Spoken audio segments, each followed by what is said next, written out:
Hi,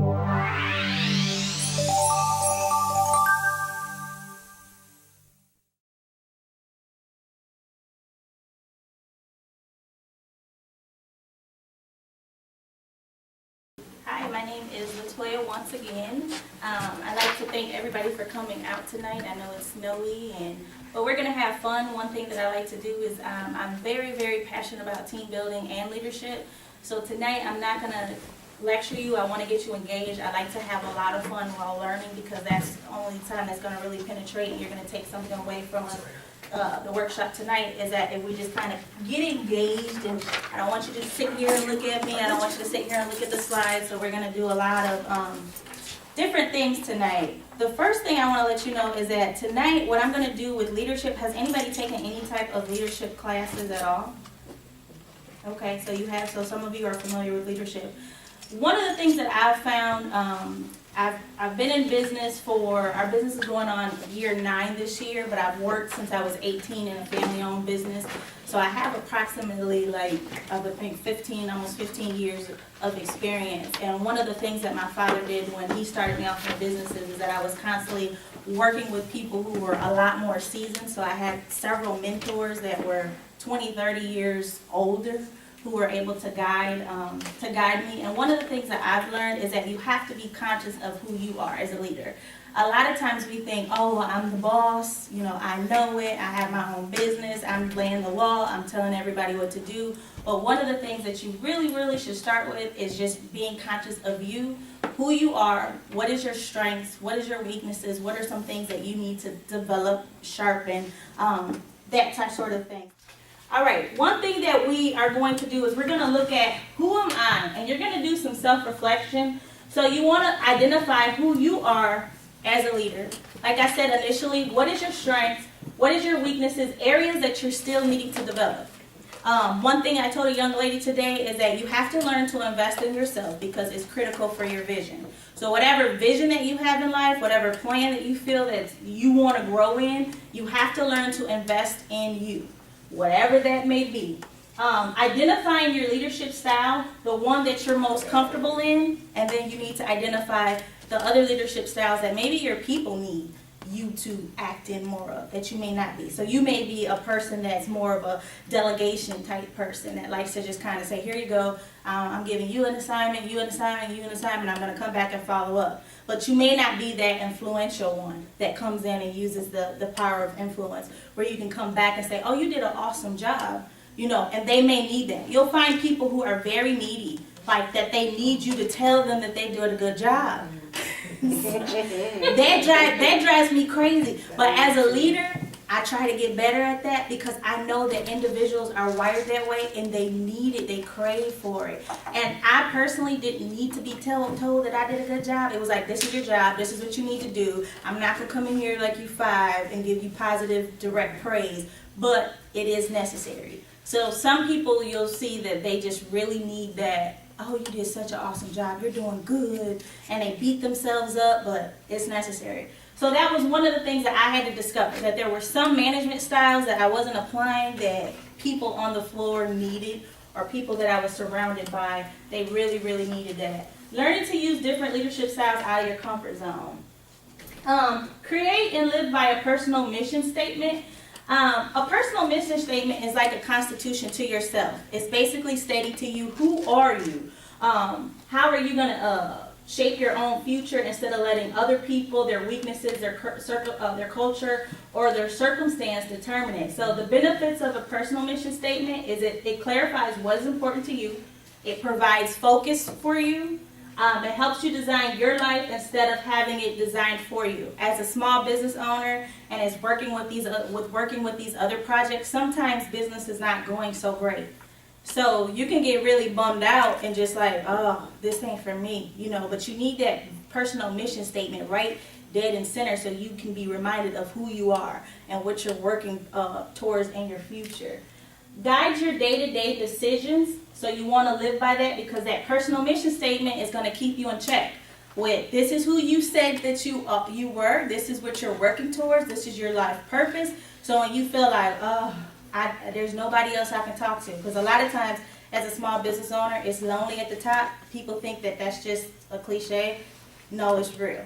You know, people don't understand you. They don't understand what you're going through. They don't understand what it is to have to worry about payrolls and cycles and different things like that. They don't get it. So a lot of times it's just you and yourself communing. So that mission statement is going to help you. It gives you a greater sense of meaning and purpose. And I kind of put a little bit of mine up here as a coach, mentor, and consultant. It says, I am committed to the empowerment of individuals who desire to be elevated to a new level through the discovery of their individual blueprint specifically designed for their divine life purpose. And that's a piece of it, because with mission statements can be 3-4 pages long, because in your mission statement, you're looking at, if you're a wife, you're going to look at, as a wife, this is my mission in life. As a mother, this is what my mission is. As a student, as a mentor, you mentioned as a, you go to church. So as a church member, whatever that may be, you're going to have that personal mission statement is going to reflect who you are, and you're going to constantly look at it. Personal mission statement continues to develop and develop because you continue to grow. So it constantly changes.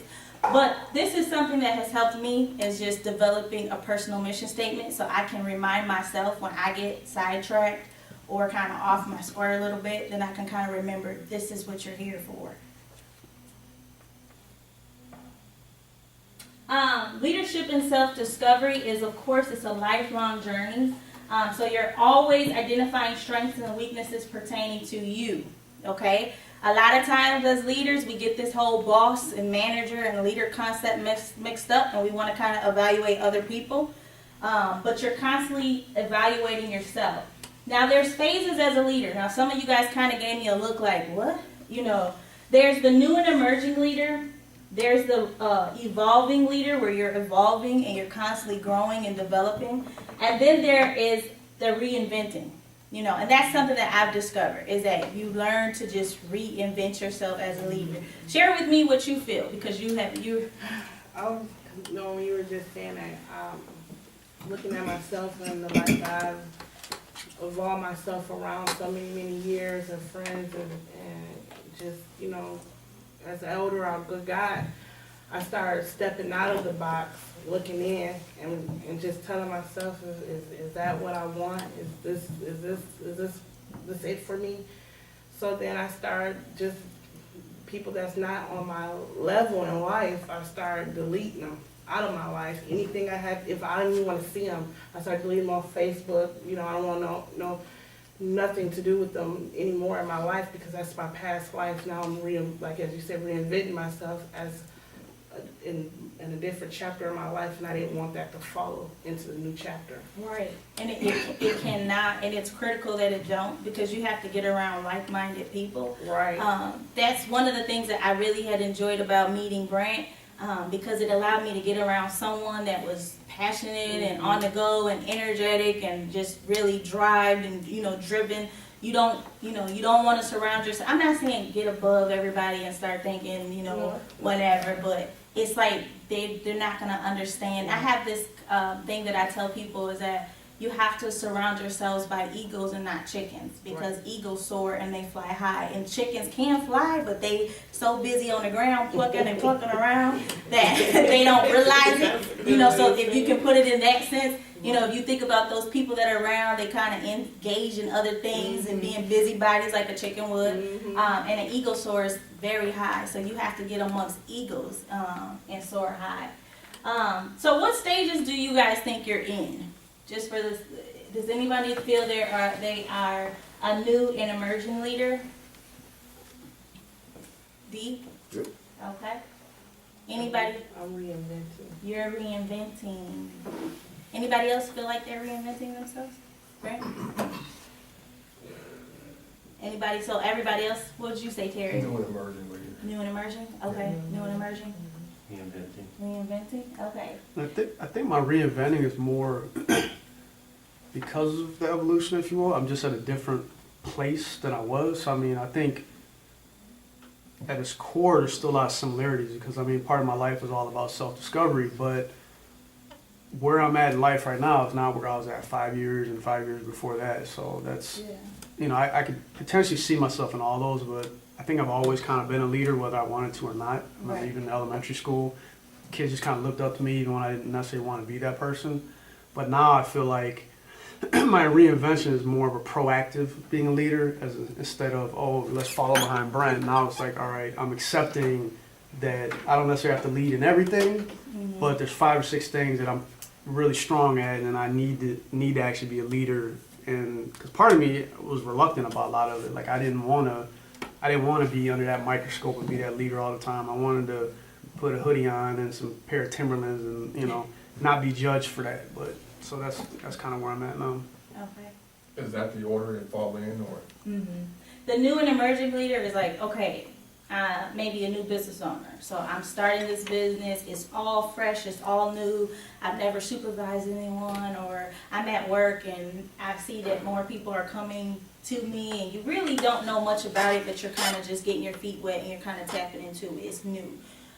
Evolving stage, I like to think of that is that you've tapped into it, you're gone, and you're in flight. So you're you've taken off and you're getting used to it. You're doing your thing. The reinventing is like when you hit this brick wall and you just stop and just say, okay, my journey here in doing what I'm doing at this stage in my life is done. So what's next? And sometimes you kind of stumble with that because it's like, okay, where am I at? Where am I going? Sometimes you can get down and out. You're shaking your head, Brent. You can get kind of down and out like, what am I doing? You know? Okay, so you're at that and then you'll start going through and you'll start picking things out. You know, my reinventing is like, I've been doing childcare basically my whole life, you know, from my father's business up until now. Of his years on top of my years is close to 20 years. So now it came to a point where it was like, this is it for me. I've done everything that I can do here as a leader. So what's next, you know, and leading in different ways. Does that answer your guys' questions? Does that make it clearer to everyone? Okay. Okay.